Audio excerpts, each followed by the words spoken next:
Hey, it's Nate. Hey, it's Brian. Hey, it's Barry. And welcome back to the Collecti-Bros podcast.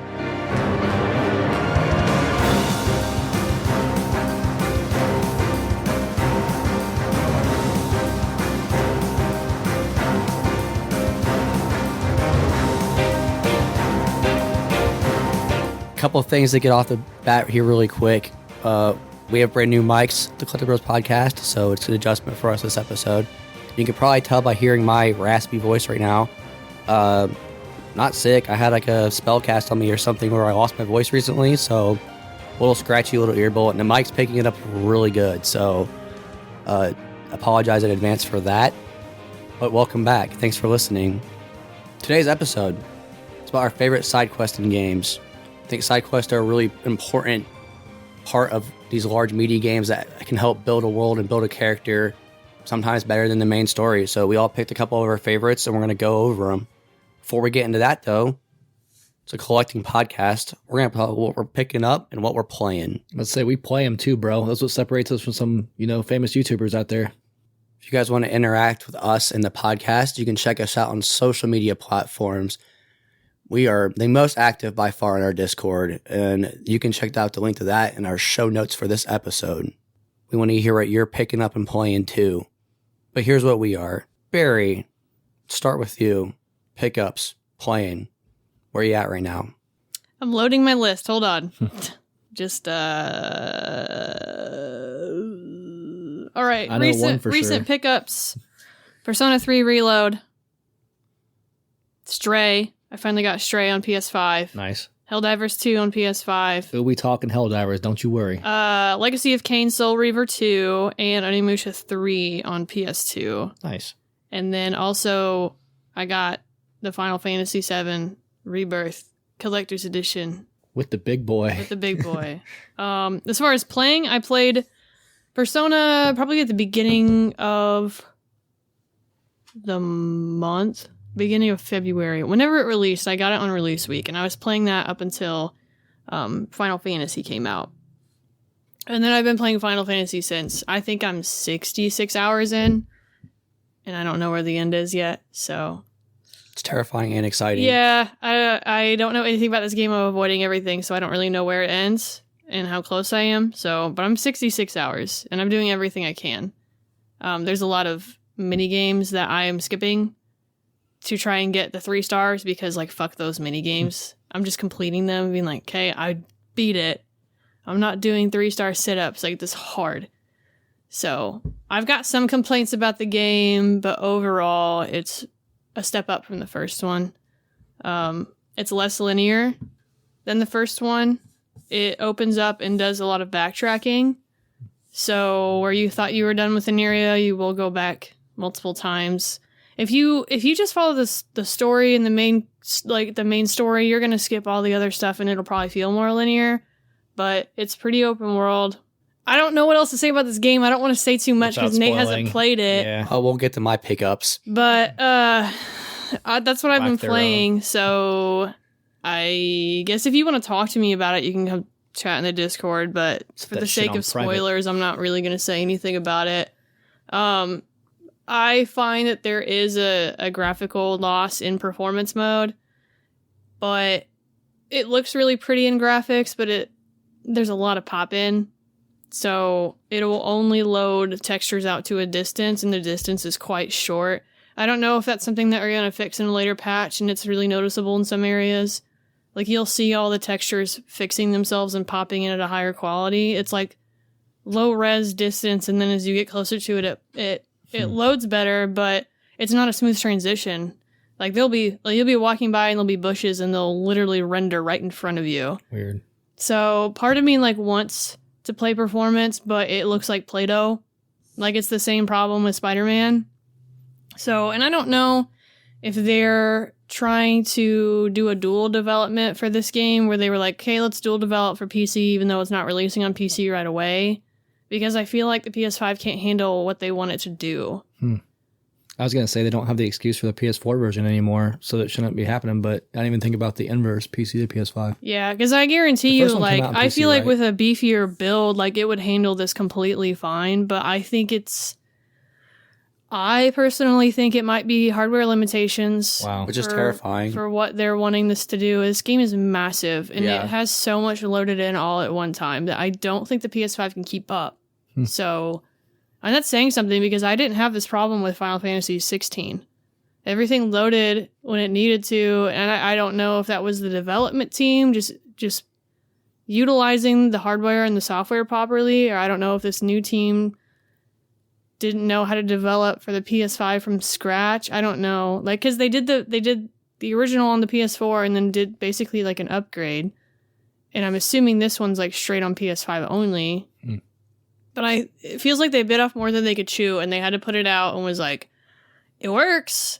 But there is some graphical problems. I don't mind it because of the fact that I know how much is going on, that I'm just like, okay, it pops in, no big deal, but I'm too busy looking at other stuff. I just did this side quest where I had to go through like a hallway tunnel, and the texture on the bottom of the tunnel hallway it looked almost like a ladder.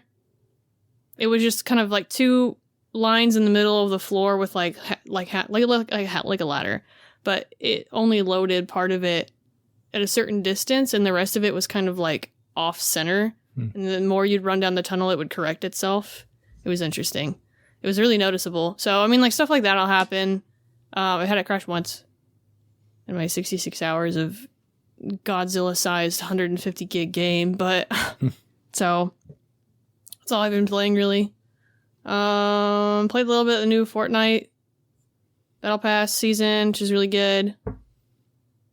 It's one I haven't started yet, but I want to. Yeah. I guess I kind of want to finish Final Fantasy before Dragon's Dogma because I've got that one pre-ordered. So that's the next on my list is Dragon's Dogma 2. Very excited for that one. I feel like we're getting all the big like games we're looking forward to this podcast like really early in the year. Yeah.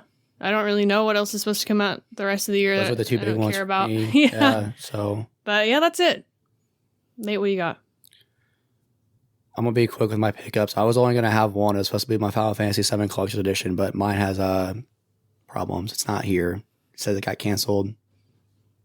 It got canceled the day it was supposed to deliver. I had a tracking number, then I didn't. Well, you had weird stuff trying to pay for it also. It charged you like 4 times or something, right? 7. Yeah, so they probably canceled all of them. That sucks. We'll see. I'm so excited for this game. I'll just pay scalper price. I'll be that bitch. I don't care. I really want this Collector's Edition, so... Statue is nasty. It's a lot bigger in person. It's a big boy, dude. I knew it was big. So Barry's got hers out.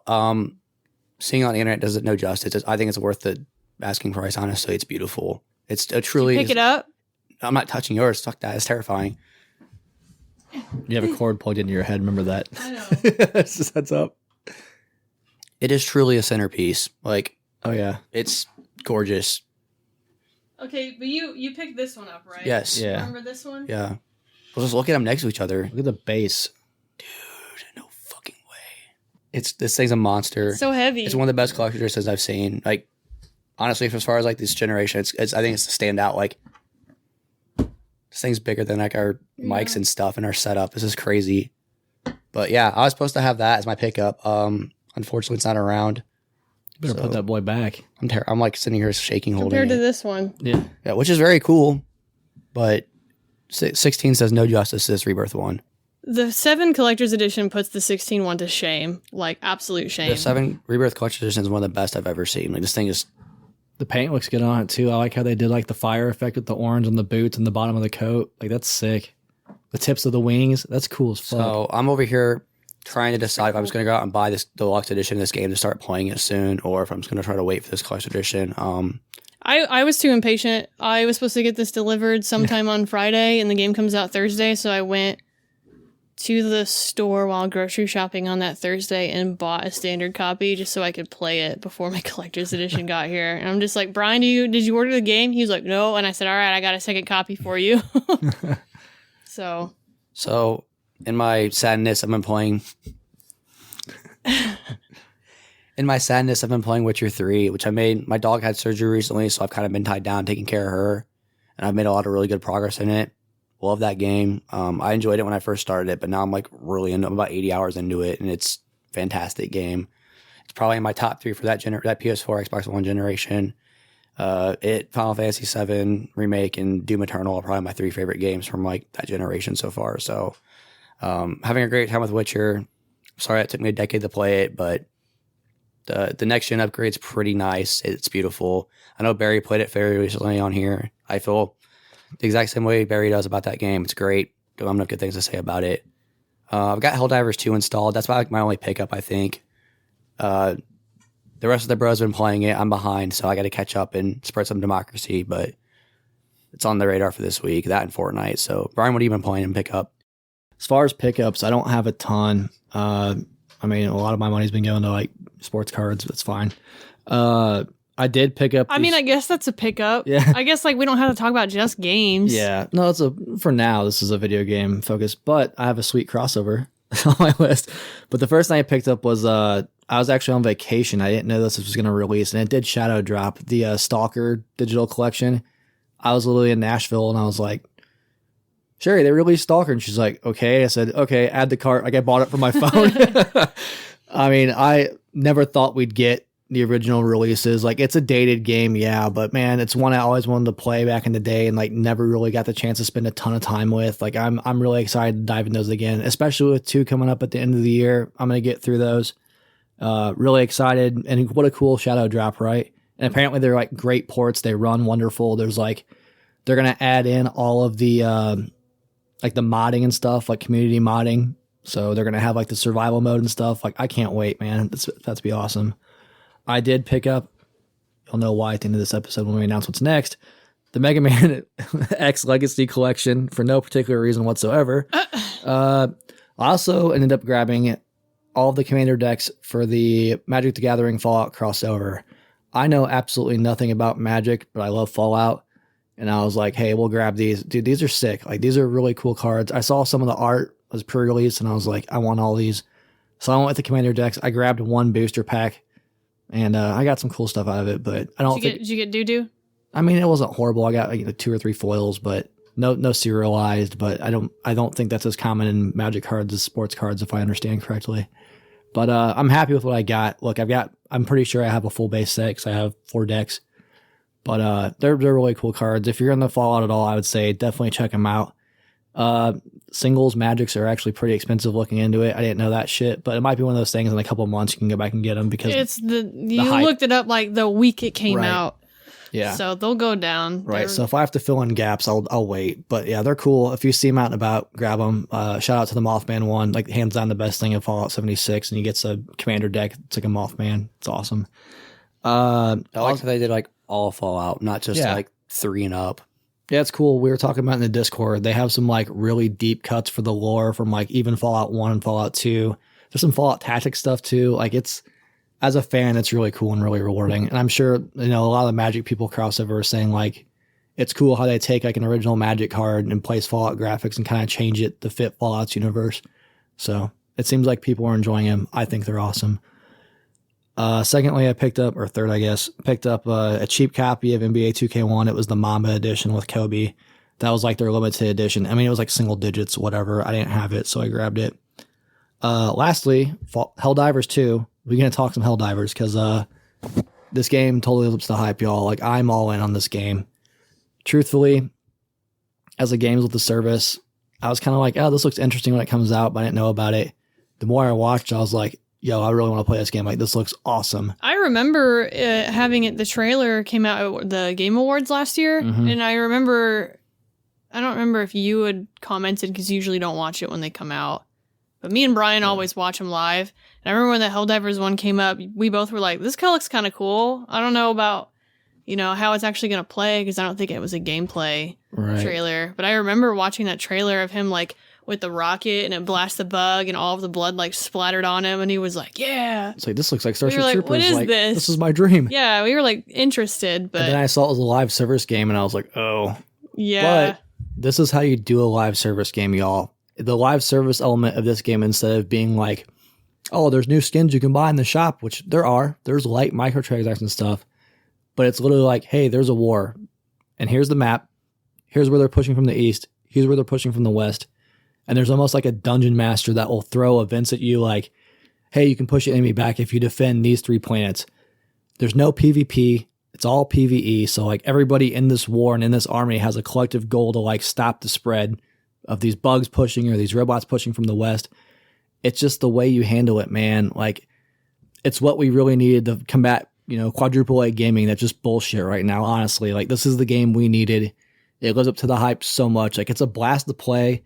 It's easy to pick up, but hard to master. With friends, my God, like it's just an absolute blast. Barry and I have been doing it to the point where it's like I've been pretty busy recently, and she has 2 playing Final Fantasy. And thank you for taking the time to play with me. But I said once Final Fantasy was done, we'd dive in. Yeah, man, it's for sure. It's so funny. Like literally, at one point, I was in bed, and she's like, "You want to Helldive?" I was like, "I'm getting up. Sorry, Sherry. Like I'm getting up to play Helldivers." Like it's a blast. I can't sing the praises of this game enough. Not from just like how fun the game is, and like, but really like what it represents for the community and what we need right now in the modern gaming. It's the biggest middle finger to like quadruple A gaming that we've had. Like, I love it. I can't sing its praises enough. It's only $40 for a new release PS5 game. Like, if you're remotely interested, go pick it up and play it. We need to keep the enlistment numbers up, boys. So, like, grab this. It's great. And then that's another thing. Like, it's so community driven with, like, even the lore. I've never seen a community latch onto a meme so aggressively than when Helldivers came out. And it's still going. It's kind of fallen off a little bit since, everyone's crying about the meta or whatever, but it's pretty funny. They don't even call it PvE anymore. They call it PvJ for player versus Joel. He's the game master. Yeah, he's the game master. Yeah. So we're all just like, for my first encounter with Joel. And we're like, that's probably not the case, but it's pretty funny. It's so funny to like just see a community driven kind of add to the lore, like when we lost like the robot Vietnam, everybody was literally like, oh no, we have to do it for this camp. And like, it's literally just the community coming together, having fun. And yeah, there is. For the creek! Right. There is some like toxicity with like, if you don't have what some people want, they're going to like kill you and kick you, whatever. But the developers already addressed it and like, yeah, we're working on that. Like, I can't sing the praises of this game enough, man. It's what we needed. It truly is what we needed in today's modern landscape. Like, cannot recommend it enough. I think it's another example of AAA needs to step up their game.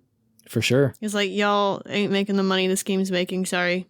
And that's the thing. It's like the microtransactions are hardly aggressive. You get like 5 on a daily refresh. Well, it looks like it has a battle pass, but it has no date for when it's going to end. Mm-hmm. And so like the more missions you do and the more like global challenges you complete, you get medals, and then you can spend those medals in the pass.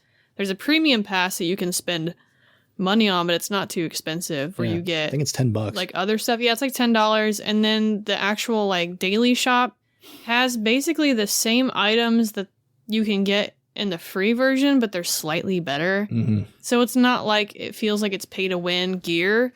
It's gear that's a little different, and it might have like, it'll have the same special ability as another normal piece of item, but the stats might be slightly more. And Brian and I had sat and compared it before, where it's like, oh, well, the one in the shop has 3 points better in regen and stamina, but the actual armor's lower than the normal one. So it kind of evens out. So the store the store items are a smidge better, and they're not only cosmetic. Yeah. So I was afraid at first. It was like, oh, it's only going to help if you buy the stuff in the shop, pay to win type deal. Like, you're only going to get the good items in the paid part, but that's not really. They've balanced it really well. Right. And interesting, there's no PvE, so it's not like it's pay to win. You're benefiting the war effort if you spend money, Right. So it's a really interesting take on, the industry as a whole, quite frankly. Like, I can't sing enough praises about this game. Like, I love it. That's pretty much all I'm going to play. Like, I'm all in. I haven't bought the premium pass yet, but I'm really considering it. If they do it Halo Infinite style, where the pass is like forever, I'm getting it. I'm getting every pass. Like, I want to support this development team. I'll probably pick it up. It'll be like, I've got one day to knock out all the Fortnite weeklies in one day, and then be done with it for a week until the next week rolls around, and then just play Helldivers. We diving, boys. Yeah. We diving. Yeah, it's a blast. Like, love it, man. Like, truly for me so far, I haven't played Final Fantasy or anything, but it's game of the year for me so far. Remember to salute when you get on a diver ship. There's so many funny moments in game too. Like that one time we launched a nuke, and I was like, I wonder if we're gonna see it in the distance. Like instantly, as soon as it did that, there it goes with the giant mushroom cloud, and Barry's Yeah. like, "Did you salute?" And I was like, "Oh shit!" I know. Like anytime you launch an ICBM, like you have to stand there and watch it and salute and hold the salute until it blows up. So I'm standing there like saluting, and he's like, "Do you think it's gonna blow up?" And it just goes. And he's like, "Oh my gosh!" Running around, and I'm like, "Brian, you needed a salute." He's like, "Oh my god, I'm a traitor. It's so Kill funny, me." dude. It's a blast. It's like Starship Troopers, and then there's robots also. Like I love it. Can't wait to check it out. Your Can't wait to enlistment- play Final Fantasy someday. Your enlistment papers have been delayed. Well, they Yeah. were supposed to be for different reasons, but now it's just me crying, so it's fine. Hopefully we'll get a collector's edition. We'll see. At this point, I'm just going to go buy the deluxe edition and start it here soon. So They're available. I'll find. I don't give a fuck. I'm buying one. Like, I want this game. Just buy a standard, and then if you get the collector's edition, it comes with the deluxe. It's just like the Yeah, first game. It was right, a pack in. Right. There's no reason of having two deluxe editions. You're up for this. Like, I'm going to get one of these things, so we'll see. You said you were going to buy it secondhand. I don't want to. I want this game that bad, though. So this is like the game I was looking forward to most this year by far. So Well, I guess if you get the deluxe edition, you could just sell it to Brian. yeah, easy. But There you go. yeah, I'll finish up Witcher, then I'm going to start Final Fantasy VII Rebirth because it's highly anticipated. All right. Surprisingly, didn't sell a lot though. Just Rebirth? Shocking. What? Yeah, I know. It's It was #1 in Japan, but it didn't even come close to remake numbers. It was like under kidding me? 300, under 300K, like first week. yeah. Why? 300K. Now, is that just physical or digital too?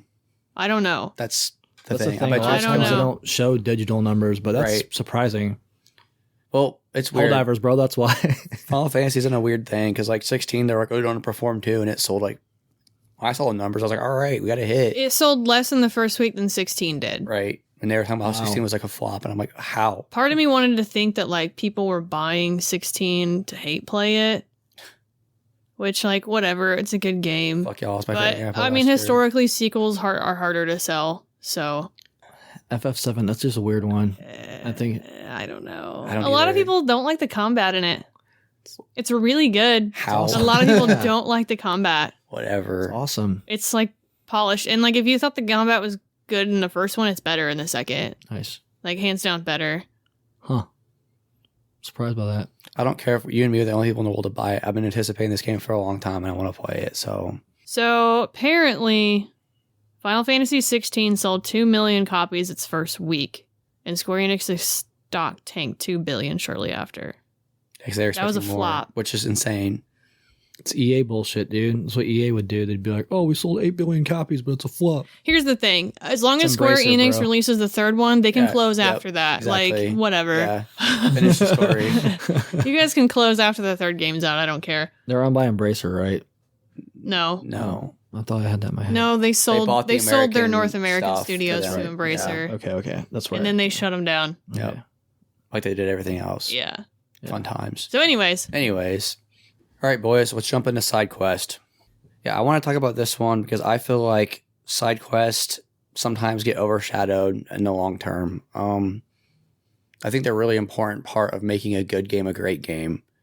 You can really add so much more to a character, your character, or even like the world around you with a good side quest. So I know we all have favorites, so I wanted to pick a couple of those and talk about some of our favorites and why they're our favorites. So if you guys are worried about spoilers, obviously we're talking about side quests in these games, so we'll announce what game they're from before we start talking about it in case you want to fast forward. But so in my personal opinion, one of the games with the most varied, best side quest of all time is Elder Scrolls 4 Oblivion. I think it has, in any Elder Scrolls game, by far the most thoughtful side I'm just quest. shocked you picked an Elder Scrolls game. I'm just going to say it really quick. Yeah, right.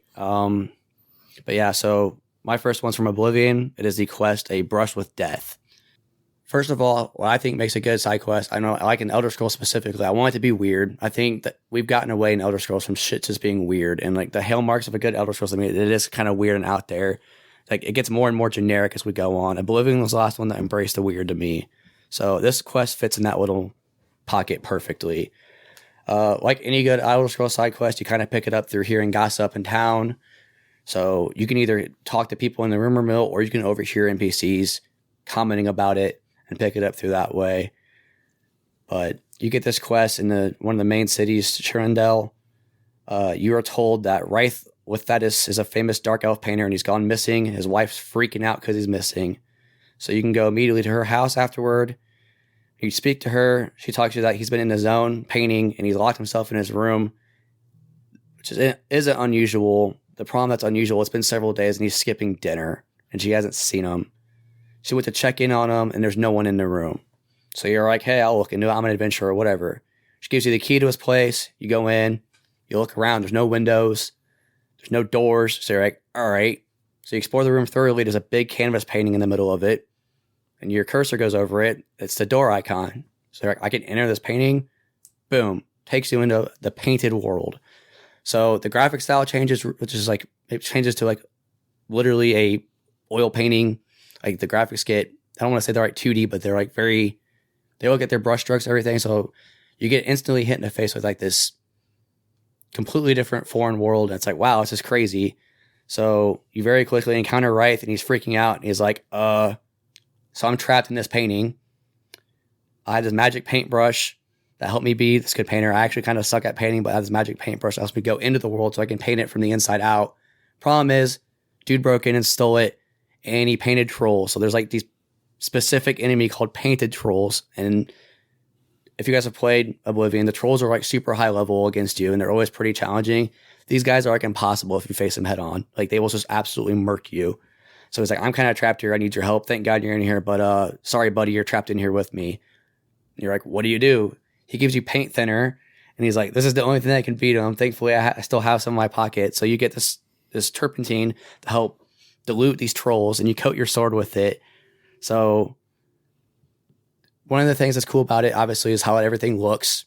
You get an exclusive ingredient from killing the painted trolls because this is the only area in the game they're generated. And you get painted troll fat. It's if you're into alchemy building and your character's into alchemy, there's only 6 of these in the whole world. They're all in this quest. I think that's pretty cool.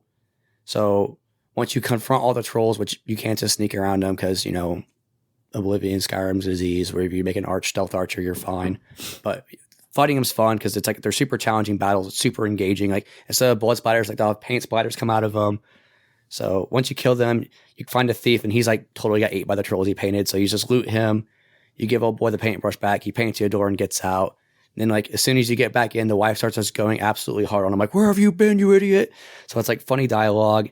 It stays weird because it's like, if you put yourself in that scenario, it'd be absolutely terrifying. But it keeps like the goofiness of Oblivion alive in this quest. So it's always one of my favorites because I think it's got a lot going for it. It's a really short quest, honestly. It doesn't add a whole lot to the actual story or world, but Oblivion's a fascinating game to me because like the main story is like super dark. You're basically going in these portals of hell and like killing demons, and they're like there's like mutilated corpses. Like it's mature rated when it like came out, so it's like super gory. And then it's like, oh, paintbrush trolls, and the dark elves already look ridiculous in Oblivion, so these characters look stupid. And I don't know, it just keeps like a light and kind of a grim dark game. And there's like this really funny random lighthearted quest in it where you travel to a magical paintbrush world and fight these ogres with turpentine. And I don't know, it always like maybe brought a smile to my face. And I like every time I replay Oblivion, I always like look forward to going back to a the brush with death. So I picked it because it kind of has all my hail marks for a memorable side quest where it's unique. There's nothing else in the game. You get special items, special enemies, and it like is own its little pocket, and it doesn't really interfere with anything, but shows you how vast and varied the world of Oblivion can be. So when you go into the painting, is the style changed? Yeah, the whole thing's completely different. Every single object is like paintbrush art style. So you're gonna like one of the side quests in Witcher. Hell yeah. Because there is a side quest where you have to go into a painting, and everything in there is like a Monet or like an impressionist painting, and it's all like moving. It's not stagnant, or it doesn't look like it's like a flat object with like painting on it and 3-dimensional. Everything looks 2-dimensional, and all of the style is like moving in this weird way. Hell yeah. I remember the final fight in that being one of the most difficult fights that I had in that entire game. And like to get the achievement, I think you had to do the whole fight without getting hit, if I remember right. I could be mixing them up, but I remember that quest being really cool because like when you went inside the painting, like you were in the painting. Yeah. And everything was the style of the painting. So it was really cool. It was very cool. Nice. So I was curious if that one had the style change too. Yep. And it makes it really memorable. So I haven't played that yet. I haven't got that far in Witcher 3 yet, but stuck with you even afterwards. So it's one of the reasons why I picked this one. So Brian, how about you? What's one of yours? It's funny. It's like this Bethesda company has really good side quest, huh? Used to. Still does. I mean, I'm just going to put it out there. I don't think Bethesda's side quests are that great, but that's just me. Whoa. So I think they are. My thing's like they add world building, and that's an important thing for a side quest for me. The series I'm going to talk about, the whole series, I mean, 1 through even 76, quite frankly, Fallout. Back in the original game, the side quests were so important. Like you could literally skip the main boss if you do certain side quests. Like they could drastically alter the world. And yeah, a little bit's that because of the way the first 2 Fallout games were, where you're kind of on a timer. But even the one I picked, it was for Fallout 3, and that was the first Bethesda Fallout game. I went with the Replicated Man. It's easy if you know me why. Like I love the idea of Blade Runner, and this is basically just a Blade Runner story. Execution, but there's a lot you can do with just the general thought of like, what is a human, and being more human than human, and are the machines more human than actual humans? It's just a really great, interesting concept, and this quest is just straight up Blade Runner. It also sets up Fallout 4, 10 years before Fallout 4 even came out, so it's pretty cool. They kind of knew what they were doing, setting the stones and setting the path of Fallout 4. But the Replicated Man, this is basically, you start out in Rivet City, you meet a doctor, Dr. Zimmer. He hires you to look for his, quote, property. So like already off the bat, you've got like a conflict of interest where you have like a morality decision to make where it's like, hey buddy, like it's not property. This is a machine. It's not just a machine. Fallout's full of like, worker bots. They're just literally programmed. And the doctor makes it very clear, like this is an android. This is like, it's got synthetic skin. It bleeds if it gets cut. It's got its own thought process. So you can basically choose like, yeah, I agree with you. It's just a machine. Or you can be like, hey, this is more than just a machine. Like right off the bat. Sets the tone very straight right off the bat. To the point where even the doctor compares it to a water generator. So it's like, you already know this guy's, I'm not going to say everybody agrees with him, but most people are going to be like, hey man, like even water generators, like that's sitting there and be like, that's my property. Sure, it's an inanimate object, but this is more than an inanimate object. He tells you to go start with Dr. Preston because he's the surgeon. His thought process is that he hasn't been able to track down this android yet, so it must have done something drastic like facial reconstruction surgery, or it has memory wipe. He doesn't know, but if somebody did it, it's probably going to be Dr. Preston. So you go talk to him, and he tells you, like, it's all bullshit. This is a rumor. This is crazy. There's not androids running around. Like, there's no way. See, everybody's heard the stories of the Institute making these androids, but they're not just out in the Commonwealth. He gives you a holotape where he's like, here's the legend of it.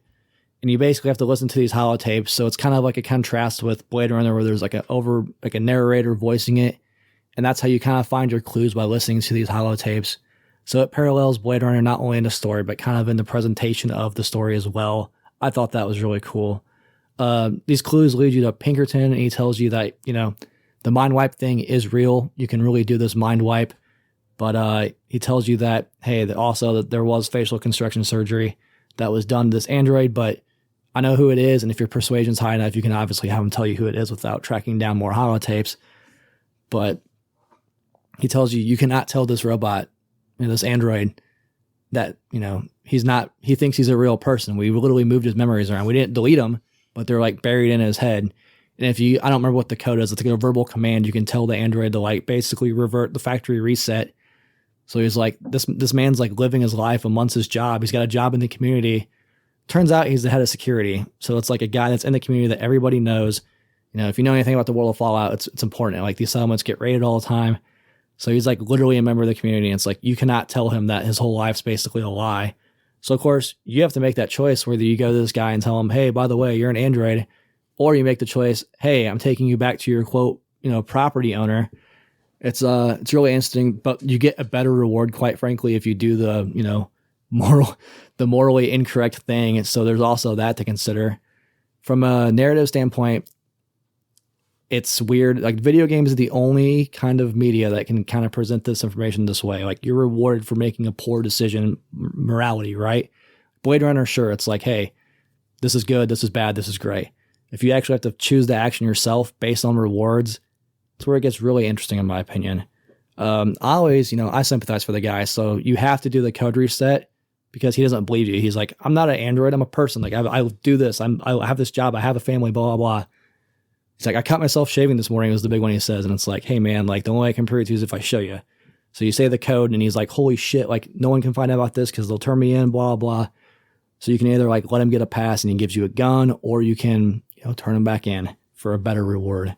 I always go with just letting him live his life, man. Like, I sympathize, especially if like the rest of the Fallout world. It's not a good place to live.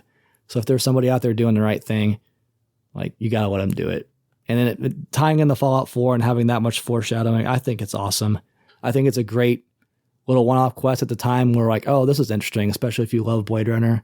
But the fact that it's, basically the premise of Fallout 4 when you're looking for your dad and the institution and all the androids and all that, it's really cool foreshadowing. And for Bethesda to have the foresight to do that, it's a winner for sure. Yeah, it's interesting you both chose Fallout and Elder Scrolls because I find their side quests so boring. I think side quests for me is all about presentation, and Bethesda always fails on presentation for me because it's just like, I remember playing Skyrim and I was like, I wanted to play the story and like learn it, but then it was just like, y'all just stood there and spewed information at me. It was just like, blah, blah, blah, blah, blah, blah, blah, blah, blah, blah, blah, blah, blah. Let me go to this place, blah, blah, blah, blah, blah. I don't know. I was like, okay, we're just going to stand here and have some dialogue. I don't want to play a visual novel. Yeah. I think what we talked about with Starfield, though, it's like Bethesda games are made for a very specific type of person. I guess, like, Starfield was a bust. An old-ass computer. People love that game still. Bethesda started out with old school RPGs on PC, and they still kind of do it with like a fresh coat of paint. That's not so fresh anymore. But they need to figure something out because they just got to evolve with the times. I don't know, man. Well, here's the thing though: is like I don't like single player Bethesda games because they just fall short. And I have such an enjoyable time playing ESO. And we want to talk about great side quests. ESO has great stories that I really want to like. ESO story's horrible. It's not the main story or the side quest. All of it. How much have you played? Enough. I think it's. I mean, if it messes up the lore, like that's a different discussion. It's a different argument. Yeah. That's not because it's bad. All right. If it doesn't fall into the lore of something else, it doesn't make it bad. I think it's even more text conversation heavy than any other Bethesda game. No, I've had a great time. I've been playing it. So there was this one where like you go in and they're like, hey, like I can't remember where it was. Maybe it was Wood Elves. I think it was Wood Elves, but there was basically an entire village that was getting attacked by these like monsters. And they're like, hey, somebody messed with this like plant in our they messed with our plant, like it's our sacred tree, it's a like you're not allowed to do it, and somebody purposely cut something, so I need you to go find some clues, and we've got 3 suspects and you need to decide who it is. And I'm like, okay, so you kind of have to run around finding them, and it's set up as an MMO, and I expect an MMO gameplay because that's what I'm playing. I don't expect anything like crazy engaging because that's just the style of the game mechanics that they're choosing. So you have to go around and collect them. But if you click past it, it doesn't give you another way to reference that clue. So you have to pay attention where it's like, all right, I picked it up. I want to read this little text, put it in my knowledge. All right, I'll find the next one. And you get 3 pieces of evidence for each person. You get like eyewitness accounts. You have to go, talk to people. And in that aspect, I was like, okay, like you can stand there and talk to me because like that's relevant for what we're doing. It's like, I'm asking you your eyewitness account of what's going on. It's like a mini interrogation. And then you have to go back and be like, okay, we've dedicated you as the person who's deciding who takes fault for this, and that person like has to take the punishment. And the clues in the writing, I think the writing in ESO is better. I like the writing in it. The execution is short. It's in MMO. You can only do so much in MMO. Right. But I think the writing is interesting, and I've come across it multiple times in ESO's side quests. I honestly like the side quest better than the main story. That's my personal opinion about it. We can agree on that for sure. I think the individual quests within the regions are better than the overall. Mm-hmm. And I like investing in those. But you had to choose between 3 people based on the information that you were presented, and you had to make a choice. And every single one, like each person was at fault. None of them were wrong and none of them were right. And ultimately, it didn't matter like who you picked because you were still completing the quest and getting the reward. But they were like, this is your judgment. So are you happy with that? answer, and it doesn't actually tell you who did it. Right. You know, you have to make that decision based on what your evidence you brought and then live with that. And there's one where I'm just like, okay, well, this guy cut it because he was paid to, but he wasn't, you know, a part of the community, so he didn't know the rules. He was a traitor who existed there. Mm-hmm. And it's like, is it his fault he didn't know the rules or the community's for not educating him? He cut it, but then he sold it to somebody else who was in the community who knew the rules and thought, hey, if I pay somebody else to do it, I don't take the fall. My hands are clean. Technically, they didn't cut the plant, but they had the intention to. Is it their fault? Mm-hmm. So it like posed a lot of questions in this tiny itty bitty like quest that like didn't really do anything, but I liked how it presented all of these things and then still didn't tell you if you were right or wrong. You just had to live with the consequence of watching this person literally get like destroyed, sucked to death, and killed by a tree. Yeah. I was like, okay, are you cool with that? Because like that's the consequence, and now everybody here has to live with it. Right. So it's an interesting aspect of like, I don't like the single player format of Bethesda games for some reason, and I've tried it. Yeah. It wasn't good for me in Starfield. I really tried. I remember Skyrim was one of those things where I loved playing the game. I was just like, all right, man, I don't know. Maybe this new one they'll do. I just think the formula had its time and place, and I don't think it's the time and place anymore. I think we can all agree Oblivion, Fallout 3 was like their sweet spot because they were like New Vegas. Not as dated. Like I think however you feel about Starfield, we can all agree it's dated. I think Fallout, I feel like Fallout 3 was started to be interesting, but then it just got to the point where I got exhausted in that game personally, and I feel like people agree that the overall side quest stories might be more engaging in New Vegas. Yeah, no doubt. But I don't know about the right. Like, is it the same team that wrote? Same. Nope, like, I'm wondering, like, who writes Obsidian. The mainline Bethesda games? It depends. Is it the same team? Is it the same writer? Different stuff. Like, I know they've got a lore master, but even then, like, it's not there anymore. Well, quite the same. Speak to some of your points, though. That's why I picked this quest, because it's like there is no right answer. It's kind of like you make a decision, you live with the consequences, and you know, there's a gray area, right? Like, if you pick different than me because you wanted a reward for your video game, doesn't mean you're a bad person. Right. It's thought-provoking. I do like that Bethesda does, in their writing, present options and doesn't really give you the right path. Yeah. I do like that a lot. It's just some of the execution in the older games is really hard for me to digest because I'm just like, okay, all right, can we just go? Like, I don't know. Maybe Morrowind burned me because there's just so much of it. Then again, I didn't give enough time of day to Oblivion because I literally got like bugged out of it. Like I can't play the game anymore. Damn. I just got bugged out. I can't complete a main quest because I got bugged out. It so sucks. Oblivion's tough to look at, but maybe, does the games have bugs? Well, I was playing the Xbox One Series X upgrade. So I'm wondering if there's a bug in that one that everyone I got said it runs fine now. That's what's weird. Like I know when you had it, people were having problems with it. No, nobody had the same problem That's I did. Crazy. That's so crazy. Because you said the same thing. I was Yeah. like, I have this game breaking bug. Like I can't. Because it's part of the main story quest where you have to go into a tavern and sit on a stool and wait for someone. And I can't. It won't let me get off the stool. Damn. I can't get off of it. That sucks. There's no button for me to get off of it. You'll see the person walk by. I sat there for 10 minutes waiting for the game to let me off of the stool. Damn. Thinking, you've been on the stool for too long. It's going to let you get off the stool by itself. Well, Bethesda on consoles like a whole other can of worms. Nope. So I do have Oblivion on PC, and it might be a game that I give a shot later because I do want to play it. I didn't get very far in that game because I was like, fuck this game if you let me off the stool.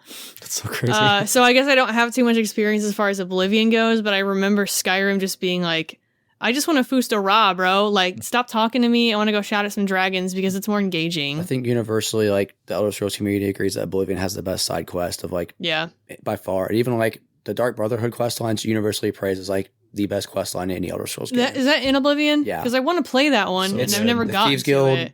is an all-timer. The Dark Brotherhood's, like, I got chills thinking about it right now. It's, like, really my favorite quest line of any game ever. So, that's good. And most people would say that Oblivion, like, it's rough to look at nowadays because everyone looks ridiculous, but the actual quests are great in it. I'm fine with a rough-looking game. I can. It's not that big of a deal for me. Sometimes it's funny to look at where you're like, haha, look at this. The character creator in Oblivion's legendary. But like, I don't know. If the writing isn't there, the execution is going to not be there. Like you can have a phenomenally well executed side quest, and if the writing's flop, it's going to be a flop. Sure. It doesn't matter. So if the writing's not there, the execution won't be there, and then it doesn't matter after that. There is one, if we want to talk about what I think makes a good side quest, for one, interesting story, interesting execution makes me want to engage in it more. And one that I immediately thought of when you talked about this is like, obviously, like we're going to talk about RPGs because that's sure how it goes. But there's a lot of really good side quests in other games like platformers. And so it made me think of Ratchet and Clank Up Your Arsenal, which is the third one. And in the game, there's this little side thing where you can go and find these Quark Vig comics. And so like Captain Quark in the game is this like, you know, universe superhero. He's like the one that stopped all the bad guys, and he's like well loved, and he's seen as like this amazing superhero, but in the reality, he's basically like Hercule from Dragon Ball, where like he sucks and he just takes all of Goku's credit, basically. Quark just takes all of Ratchet's credit. So everything that Ratchet and Clank have done, like Quark is the one who gets the fame for all of that.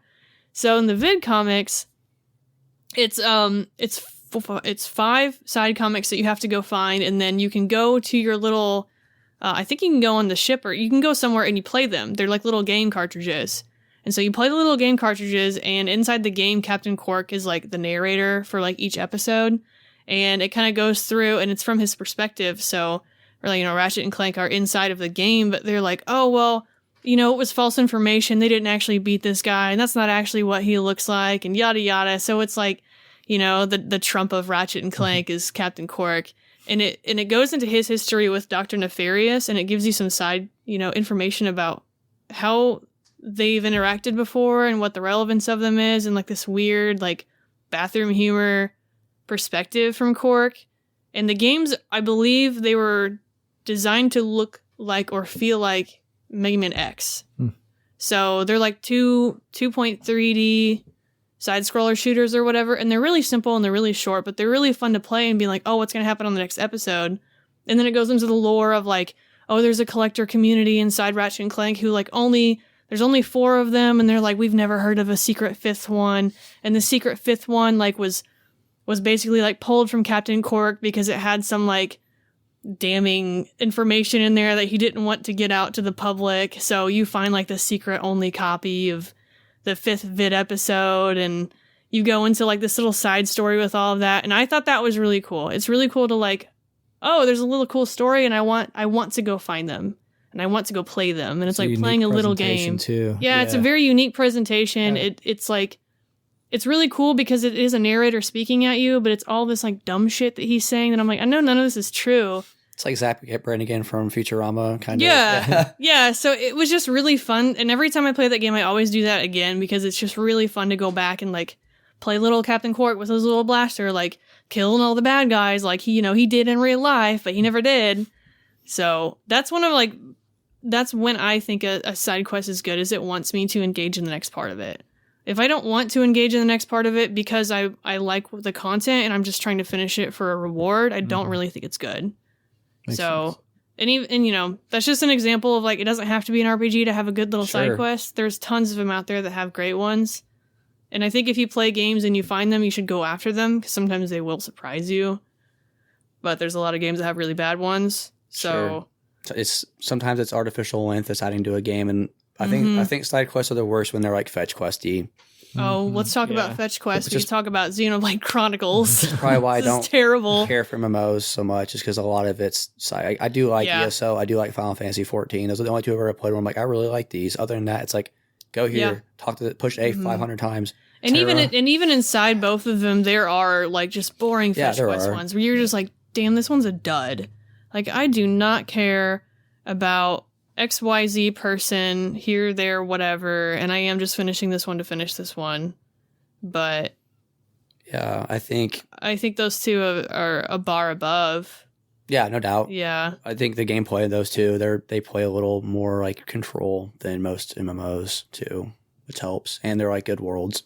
So there's times also like when a side quest can be just a complete distraction. I think the Yakuza series does a really good job where it's like you have this ultra gritty, serious crime drama, and then it's like You want to go to the Sega arcade and play classic Sega games. Like, the RGG Studios is really good about picking the time when to be serious, and it's like, all right, we need to relax for a minute. Like, this is also a video game where we need to have fun. If they can be a distraction, there's times where it's like, hey, too much of a distraction is a bad thing. But there's times also where it's like, I just need a minute to like get a breather and catch this, and they do a really great job in that whole series. One of the other ones I had on my list, honestly, was Like a Dragon-ition, which y'all know any chance I get to talk about this game, I will. But you're just walking down the street, and this guy's like a school teacher, and he's like frantic, and he's like, I run a private school, and these kids brought a globe. Like, I know nothing about a globe. And in passing, you're like, I think my pop showed me that when I was younger. He's like, so you've at least seen one. Like, you're doing better than me. Like, please, I'm begging you. Like, he gets all fours. He's like, please, I'm begging you. Like, come help me. He's like, all right, well, for the kids. And like, it's just goofy when the rest of the game's so serious, talking about like world conflict.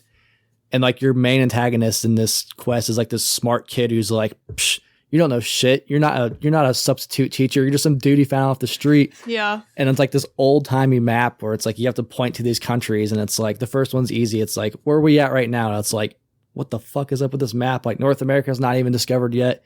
So like, everybody who plays this game over here is going to be like, you know, half of the population doesn't know where the fuck anything is. So if you don't have a guide or you don't know shit, like, you're fucked. And so obviously the first one's like, oh, Japan, easy. And then he's like, all right, well, what about, I don't remember what, it's pre-China. So it's the, let me get my notes so I don't sound like a fucking idiot. So I sound like I know what I'm talking about. The Great Quinn. It's like, where's Great Quinn? So if you don't know, like, you know, some of Chinese history, you're not going to be able to point that out. So it's a fun little quest, and the kid's like, you know what? This is a private school. Like, my dad's filthy rich, and you're going to need our money to support this school. So the teacher's looking at you the whole time like, you know this, right? You know this? Like, please tell me you know this. And the kid's like, don't you know this? Like, you're the teacher. And he's like, oh, yeah, well, I just brought him in because I'm showing you guys how to act surprised. You know, I had to teach you something around here. So it's like a totally weird, different kind of experience of the whole rest of the game. The rest of the game is like very political, where it's like, you know, the ruling class needs to be overthrown because they're not defending Japan. And it gets like really geopolitical, you know, and then it's just like your main antagonist is this little kid who's a know-it-all versus you in a globe. And it's like, maybe you're uneducated and don't know shit about history. So it's kind of funny finger pointing as well. It's a really interesting distraction. And then you go back, and that's it. There's nothing else afterwards. You go back on your way. So sometimes it's fun. I think that's a really good example. The Yakuza series are full of them. Yeah, I think it's interesting when another good example for me for side quests, like I'm playing Witcher 3 right now, and already I'm like, this game, you have everything you could ever want, almost every side quest. Like, there's some that are just very intimate world building moments. There's some that are just like goofy, which I think a thing with Witcher is, we talked about it earlier, it's presentation, right? So you have this character you control, Geralt, who can't really express emotions, but he's also like an extremely sarcastic asshole with like a pretty good sense of humor. And there's a lot of like, they're not overly like slapstick funny quests, but they're like comedically funny quests, and they still somehow fit in the like super gritty, gnarly, gross world of Witcher. So I think it was a really good example of like, there's tons of side quests in that game. Like, there's honestly like, it's too many to name. There's so many good ones where like I had one I played recently where there's this monk's like, he's a druid, and he's like, hey, my buddy lost his voice. Like, he's been afflicted with a curse. So you go try to talk to him. How timely. Yeah, right. And he's just giving you like hand signals and stuff. And you're like, okay, like, how many days ago did you lose your voice? He just holds up a middle finger, and you're like, okay, you're an asshole. Like, fuck you. So his buddy's like, tried to scare the curse out of him. There's ancient druid text that like startling can break a curse. So you have to like fuck with this guy for like, you have to like, while he's like sitting by a fire cold, you have to put his fire out, and then he like flips you the bird. Then it's like, he goes to bed, and you have to like use your like wind casting spell to like knock these pots and pans and scare the shit out of them. What was the last one? I just did it. Shit. I remember how it ended, but I don't remember all the steps. So whatever the third one there is, you have to like basically scare him again. And he's like, you asshole. And you like realize it's like, I had a 3-year vow of silence and I broke it because you pissed me off. Like, it's so funny. And you're like, oh dude, I got tricked. Like, they said you were cursed, bro. I'm sorry. That doesn't really change the fact to go away. So you go talk to the guy who like gave you the quest, and they're all like cracking up about it. And it's like, it is like a really funny moment in a game where, you know, 10 minutes before that, I was literally like tracking this monster that's like ripping people in half, and it's like super gnarly, and then it's like, I'm fucking with druids. And like, there's this little funny moments in it, but that is kind of like the world we live in too, where there's like this crazy shit going on, but you can still have a good moment and a good time. And it feels like in a world where it's like super high fantasy and unrealistic, there's like so much realism in that game, you know? So I think it's funny to think about like some how some studios handle the style better. Like, I think Bethesda does a really good job of doing some that offer you choices that affect things, and you kind of do think about the consequences later. I don't think they do linear very well in comparison. Whereas the same where it's like, I feel like Final Fantasy does linear well, and then there's the option of like making a choice from like, it doesn't really like ultimately matter at the end, so like don't give me the choice if it's the illusion of free will kind of thing. I think my problem with, like you were talking about the Witcher ones fit so well in the world. Final Fantasy VII Remake side quests, a lot of them didn't. They were meh. It was more like, okay, go do this, fight this monster, get this item. I was like, why am I doing this for this person? I don't know. I guess like it's just like, oh, the people in the slums, help them out. And I'm like, okay. It's like, Cloud, you gotta pick up work as a merc. It's like, all right. And then you play Rebirth, and the side quests are extremely better written. They're better written. They have relevancy in the world, where some of them are kind of just like kind of quests, but I just did like every single side quest you do for the most part pairs one of your party members with you, and they like comment on it while you're traveling around, like looking for whatever you're supposed to do with the quest, and they'll have like little banter, and they'll have comments about it and conversations about that quest while you're doing it, and then they'll have something to say about it. Where there's one where you have to like find this lady's cat, and she's like, oh, my cat ran away. I haven't seen her in a long time. Like, if it's not, I just haven't seen her. And Tifa walks up and is like, we'll find your cat. Cloud's like, what are you talking about? She's like, we're going to find the cat. So you go out, and then, Tifa's like, hey, do you remember when we were kids? Like, I used to have this cat named Fluffy. And then they start talking about Fluffy and like reminiscing about things that happened when they were kids, like during this quest.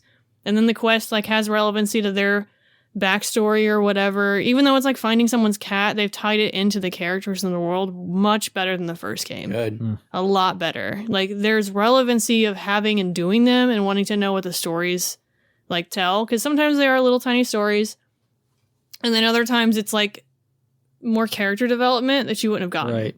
And it's more about the character development in some of them. That's good. So I think another game that does that really well is Red Dead Redemption 2, because like I've heard a lot of good things about that's the thing. Like you build a lot of like the characters in your camp get built around like just your mundane walking around the camp. But like Arthur, the main character you play as, a lot of his morality and a lot of his character development happens through the side quests with other people you meet. It's like, how will he interact with this stranger that he doesn't know? Like, is he going to help him? Why is he helping him?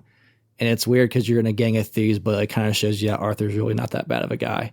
It's really interesting because you wouldn't get that if you didn't play the side quest. You're just like, he's an outlaw. So you miss a lot of character-driven development moments if you don't do the side quest. Those are the best. Yeah. When they're the character ones, like you learn more about a character and their thoughts as they go through a quest. Even if the quest isn't relevant to like really anything important, you get like insight of how the character is thinking. Like, those are the ones that are the best to me. And then the ones that like make you feel like there's a consequence to what you're doing. You're like, ooh, like kind of the one where you're talking about with The Witcher, where it's like, should I take every quest? Yeah. Because if you didn't take these guys up on their joke, like, you would have never made this guy break his vow of silence. And now it's like, oh, you got tricked by these dudes who are trying to play a joke on their friend, taking advantage of the fact that you're ignorant. And now you have to live with the fact that like you are the one that caused the vow of silence to be broken because you are gullible, and you gotta have to live with that in the world now. What's so good about Witcher, it's like you can respond positively or negatively to it. So like Witchers have this reputation of being these fucking freak mutants that are like killing machines. So if you get pissed that you got fucked with, you can get back to that druid and be like you ever heard about anybody playing a joke in a Witcher? No, exactly, because they don't live to tell the tale. Then he's like, oh shit, if I ever see you again, I'll kill you. Like, you just or you can be like, oh, good one. Like, so that's it's got to fit. That's the thing. Who used to do character side quests really well was BioWare. Yeah. They I have fond memories of like building relationships with characters, and like once you hit their certain time, like go finish their Do story. their companion quests. And it makes The them feel like loyalty that's why they're missions, there man. with you. Like, because you are like a mismatched ragtag group of people, but then you have like a reason to like connect with them. And that was like one of the God, they big, were so like, good. the biggest points of Mass Effect 2 on why I think that game is one of the best ones ever made is like the entire point of the game is by, getting allies and having these people trust you enough to like fight the Reapers, and like it's only one dude and nobody believes you, and you have to convince a ship full of like crazy people to come fight these giant alien robots with you that decimate everything. And then you get to the suicide mission, and if you did not invest in your crewmates, they don't live. Period. There's game altering consequences. And like you don't know For the that next until game, you too. get to it. Right. You don't know that until you get to that point.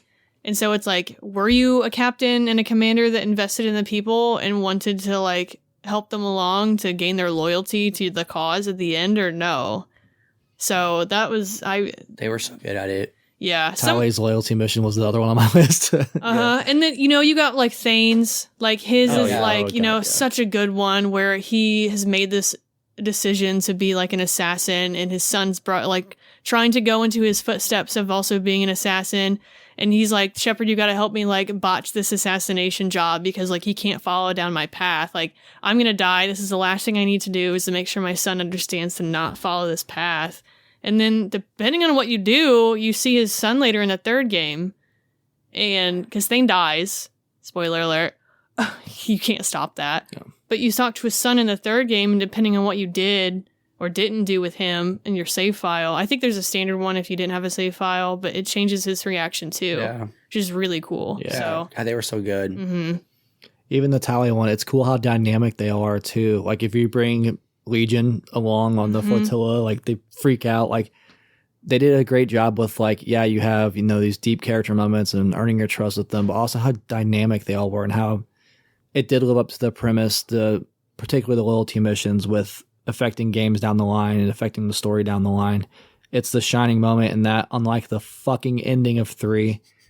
So it's a hats off. It's great. Nothing but praise. I'll just throw a quick out to Dragon Age. Like there's companions you pick, their first couple you pick up, like Alistair, there's a moment in the game where you can get the main antagonist in your party as like one of your controllable people, but Alistair leaves because he's so disgusted with your decision. Like it's so cool when you can like go in with a preset notion and like completely change the narrative, but it still fits. So like they were great at that, man. And even like Morgan's romance / companion quest where it's like I gotta go basically fuck my mom over. Like, well, your mom saved me in the very beginning of this game, so like I'm only alive because of her, and there's gonna be a huge consequence. Like she's a fucking dragon, bro. Like we ain't gonna survive this. So like, yeah, good characters, develop it. Final Fantasy 16 was really good at like presenting character / companion building in like a new way that I hadn't really seen before. Because I know like the big knock on it was like there's no companions.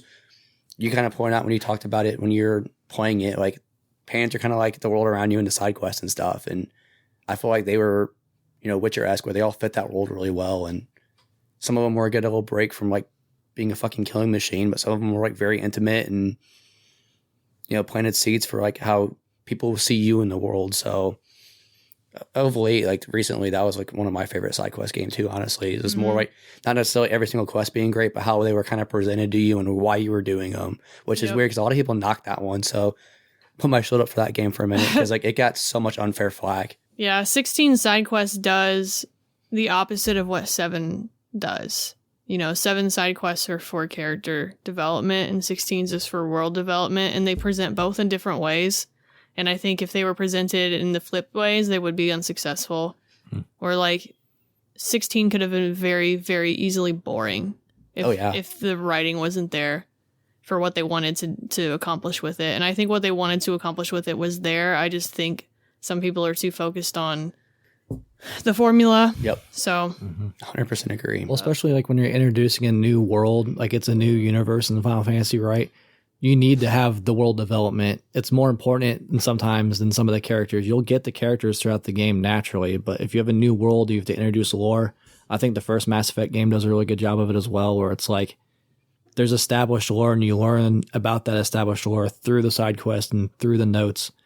I mean, for Final Fantasy, it's the same way. Like you have to build the world out somehow without sitting there and giving you like, this is this, this is that, this is that. That's boring and nobody wants to do that. So it is important. It's a game by game situation, Yeah, side quests in general, I think they are sometimes they can overshadow a lot of times actually they can overshadow the main game when you handle them properly, and they make everything feel more important. And there's a lot of times where I remember side quests more than I remember the main story in games. So I thought it'd be an interesting topic for discussion. Speaking of interesting topics for discussion, let's talk more about our bracket for our favorite games of all time. So our second reveal for it, or a third? Second set. It's our second set of reveals for our tournament. We're going to go through the next bracket of games here. First up on the docket, quick, why you picked this game and why is it in the bracket? Super Metroid. One of my favorite games of all time, one of the most influential games in my opinion of all time. They named a whole genre after this one. It's true. And the next one I picked, but that's irrelevant right now. Not only for legacy, the thing is, like, you can still pull it off the shelf now and still blast. It holds up extremely well. The atmosphere, I'm not going to go too far in it to save my ammo, but there's plenty to go. So I got a full clip, baby. Super Metroid versus Pac-Man. Yeah, so Pac-Man, cultural evolution. Like, I think personally the first game to transcend video games. Lunchboxes, T-shirts, chart-topping songs, Pac-Man Fever. We owe Pac-Man pretty much everything as far as it being like still a feasible hobby and interest. And Pac-Man gobbled up the market for a long time. They still make Pac-Man on everything. I think it's an important video game. I think you can make the argument it's one of the video games of all time. So next up on the bracket, Brian versus Barry's picks here. Hey, look, it's another Metroidvania. Castlevania Symphony of the Night. There's no way to sugarcoat it. I think this is one of the best games ever made. Again, I'm going to use the same argument as I used for my previous game. There's a whole genre, and arguably one of the most popular genres at the current time. All these indie studios are still making games that are trying to catch the heel and catch the cape of Super Metroid and Castlevania Symphony of the Night. It's definitely left an imprint on the industry, and quite frankly, no other game does it better than Symphony of the Night, including Super Metroid, so it'll be a fun one. Versus Barry's pick. So mine's Fire Emblem Awakening. This is the game that put Fire Emblem on the map, saved the franchise, made it to where it is today, got its dating options. Everything that Fire Emblem Awakening did, I think is hands down the best one in the series. Fight me, Three Houses isn't as good. But without Fire Emblem Awakening, we would not have Three Houses. We would not have the success of that game. And you know what? When it's a blossoming series with high potential versus a dead series, who's gonna win? Ooh, vampires are eternal. Damn. All right. Next part of the bracket is one of Barry's picks or one of my picks. Barry, introduce yours first. It's all top. So Ratchet & Clank 2, Going Commando, hands down, best Ratchet & Clank game. I don't care. First one, so many upgrades since the first one. I think the jump between Ratchet & Clank 1 and 2 is so much bigger than 2 and 3. And so many things were introduced in 2 that are still relevant in the series today. As far as new weapons, we still have some of those new weapons in the new ones just because they're so good. So Ratchet & Clank, Going Commando is my pick. Battle of sequels here. My pick's Oblivion, which I gush over this game frequently. But talking about technological jumps, the jump from this to Morrowind is fucking shocking. Side quest design in this game is still regarded as some of the best, if not the best in the series, which is, a bajillion selling series at this point. Look at him, he's taking my notes. Mm-hmm. Yeah. So this is actually a pretty compelling matchup. Y'all are loading clips. I'm still filling up the cartridges with gunpowder, bro. I already fired mine. I feel like this matchup's very intriguing because both examples are how you do a sequel, no doubt. So I think this will be really fun. Mm-hmm. And it's extremely linear, great tight game versus an open world game. So there's a lot going for this one. It'll be really fun to do. Next one is a battle of me versus Brian's picks. It's one of my favorite games ever. Hotline Miami. This is kind of put the indie craze, it was a big spark for it. And truly to me, this game is say video game is an art form. This one's it. Also, I'm going to go ahead and say it, best video game soundtrack of all time. Hotline Miami like really put an impact on me where it's like, damn, you really don't need to go out and buy these AAA games and all that. Like, you know, one dude can make a masterpiece. And I truly think Hotline Miami is a masterpiece. It's timeless versus Brian's pick. I went with an old faithful, an old classic, and probably not the one that most people would pick in the series, but I do have my arguments as to why, which I'm going to put in the reserve. I picked the original Diablo, the first Diablo, the one that started it all. Yeah, there are dungeon crawlers before Diablo, but I don't think anybody does it better. Even still, to this day, I'll say it, Diablo 4 Vanilla is a great game, but that's irrelevant to the Diablo 1. I will tell you why when we start our bracket. And then, as always, in this section, we have an automatic buy. Whew. Podcast favorite for half the table here.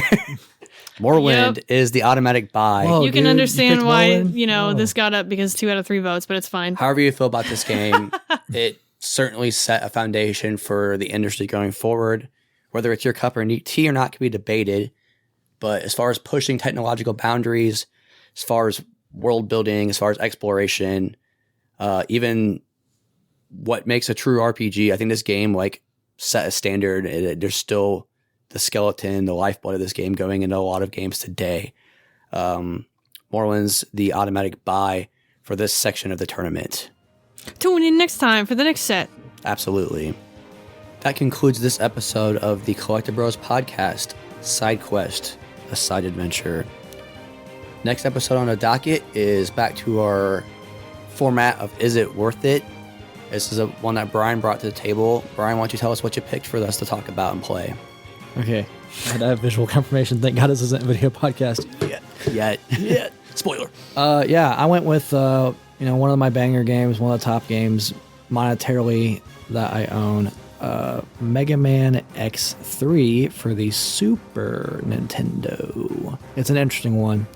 Obviously listen for my thoughts, but it didn't go quite the way I thought it would, for better and worse. We appreciate your continued growth and support.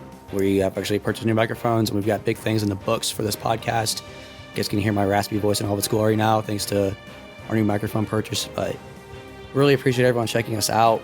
Tell us some of your favorite side quests. Tell us what you think makes a good side quest. Go ahead and bash Bethesda or defend Bethesda in the Discord. We love it, and we're open to it, man. Like, I get why there's divisive stuff. I'm not going to sit here and flame you for it. Like, I'm outnumbered, but it's fine. it's fine, but like, Barry's allowed to have her opinion. I respect her The opinion. She ain't conversation wrong. is what makes it fun. I disagree with her. I'm but outnumbered on there, the Discord, but I'll bark the loudest. hey, I truly welcome that kind of stuff, though, because like, what is it if you can't challenge your own thoughts or like see other people's opinions? That's what makes. If we all agreed, it'd be super boring. Like, this bracket would be completely useless if we all agreed. It would just be like, True. I mean, it's probably going to be like that Chrono Trigger anyways, but we'll see. No, sincerely appreciate everyone. Thanks for tuning in. Catch you next time on Mega Man X3. Stay oppressed, y'all. Bye. Bye.